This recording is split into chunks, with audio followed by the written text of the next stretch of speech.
Welcome to English Grammar and Spoken English with loads of happiness from Manimegle Vijayarangan. இந்த வீடியோவில் நம்ம பார்க்க போகிற topic phrase and clause. Phrase and clause. Phraseக்கும் clauseக்கும் என்ன டிஃப்ரென்ஸ்னால் ரெண்டுமே group of words தான். ஆனால் ஃப்ரேஸில் வந்து இது மட்டும் ஞாபகம் வச்சுக்கோங்க, சப்ஜெக்ட் வேர்ப் கிடையாது. ஆனால் clauseல கண்டிப்பாக சப்ஜெக்ட் வேர்ப் காம்பினேஷன் இருக்குது. verb is there. Okay, but here இங்கே ஃப்ரேஸில் வேர்ப் கிடையாது. நம்ம நான் ஃபைனைட் வேர்ப்ஸ் இதுக்கு முன்னாடி எடுத்த வீடியோவை கண்டிப்பாக பாருங்கள். ஏன்னா நிறைய பேர் அந்த நான் ஃபைனைட் வேர்பை வந்து ஃப்ரேஸில் வந்ததுன்னா கன்ஃபியூஸ் பண்ணிப்பாங்க. So please see that video also to understand this particular topic. இப்போ அடுத்தது ஃப்ரேஸ்னால் என்ன? Group of words. இப்போ ஜின்றது என்ன? இட்ஸ் அ லெட்டர் இல்லையா, ஆல்ஃபபெட். இப்போ group of letters, they are known as word. Girl என்றது ஒரு word. So group of wordsங்கிறது a beautiful girl. இங்கே group of words. So you understood group of wordsனா என்னன்னு புரியுதா? அதே மாதிரி on the tree. This is one word, this is one word, this is one word. Together they are known as group of words.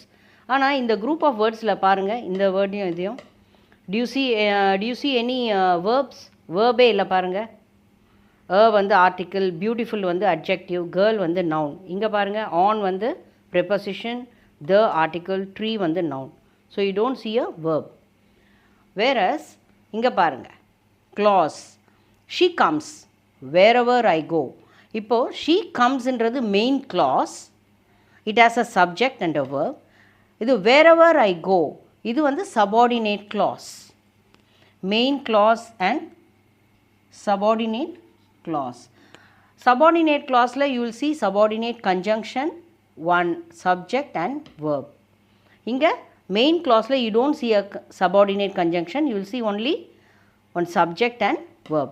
அதே மாதிரி இங்கே பாருங்கள், I like whatever you say. I like whatever you say. I likeன்றது main clause, whatever you say subordinate clause. So even இந்த clauseன்னு எடுத்துக்கிட்டிங்கன்னா இதுவும் group of words தான், இதுவும் group of words தான். ஆனால் அங்கே என்ன இருக்குது? வேர்ப் இருக்குது பாருங்கள். இங்கே கம்ஸ், இங்கே கோ, இங்கே லைக், இங்கே say. These are call verbs. So இதுதான் clauseக்கும் ஃப்ரேஸ்க்கும் உள்ள டிஃப்ரென்ஸ்.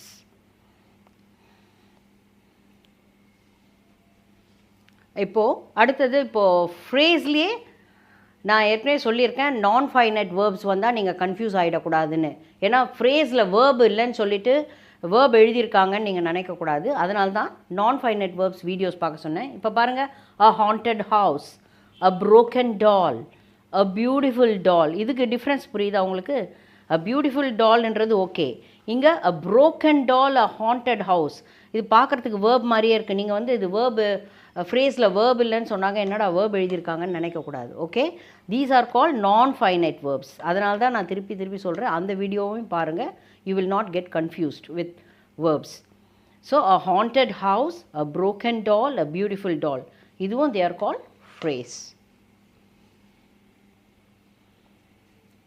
இப்போது ஃப்ரேஸ் அண்ட் clauseஐ வந்து இன்னும் கிளியர் ஐடியா எப்படி வரணுன்றதுக்காக ஒரு சில எக்ஸாம்பிள்ஸ் பார்க்கலாம். I saw a wounded lion. இங்கே a wounded lion. இந்த wounded வந்து நான் ஏற்கனவே சொல்லியிருக்கேன், இது வந்து வேர்ப் இல்லை. இங்கே இந்த சென்டென்ஸில் எது வேர்ப்? ஆக்சுவலாக sawன்றது தான் வேர்ப், ஃபைனைட் வேர்ப். ஏன்னா அது பாஸ்ட் டென்ஸ் இந்த சென்டென்ஸ் அப்படிங்கிறத நம்ம காமிக்குது. ஆனால் a wounded lionன்றது லயன் வந்து அடிபட்டிருக்கு அப்படின்றதுக்காக யூஸ் பண்ண வேர்டு. இது அட்ஜெக்டிவ் மாதிரி வருது.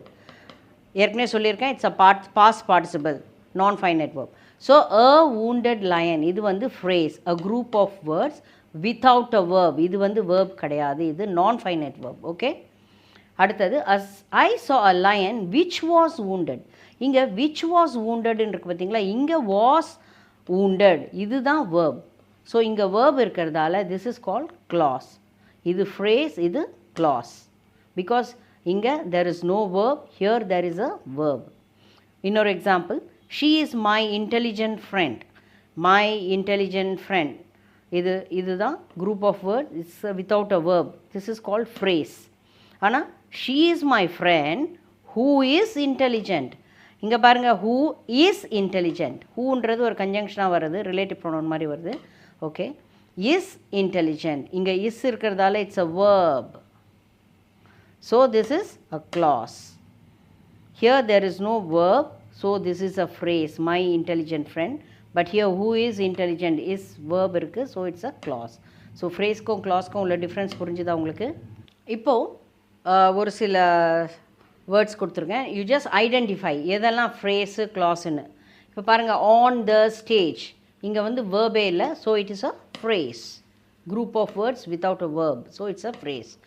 இன்சைட் த ரூம், இங்கேயும் வேர்ப் இல்லை, so it is a phrase. Tick the correct word, tick. Here tick is the verb, so this is a clause. அடுத்தது த டான்சிங் ஹார்ஸ். இங்கே டான்ஸிங்ன்றது இட்ஸ் அ நான் finite verb, verb இல்லை. இந்த ஹார்ஸை describe பண்ணுது இல்லையா, verbal adjective, so அது வந்து verb இல்லை, இட்ஸ் அ நான் finite verb, so it is a phrase. Verb வந்தால் தான், ஃபைனைட் வேர்ப் வந்தால் தான் க்ளாஸ் வரும். இது phrase. Next, which is your book, is, இது வேர்ப் இல்லையா, so it is a class. So I am sure phrase and class உங்களுக்கு எல்லாம் கிளியராக புரிஞ்சிருக்கும்னு நினைக்கிறேன். Phrase and class, as I said before, அது வந்து ரொம்ப இம்பார்ட்டண்ட் டாபிக். ஸோ கண்டிப்பாக நல்லா ஃபுல்லாக கிளியராக ஃபோக்கஸோடு பாருங்கள். Okay, and after that please like, subscribe and share. I'll meet you in the next video. Till then, take care. Bye-bye.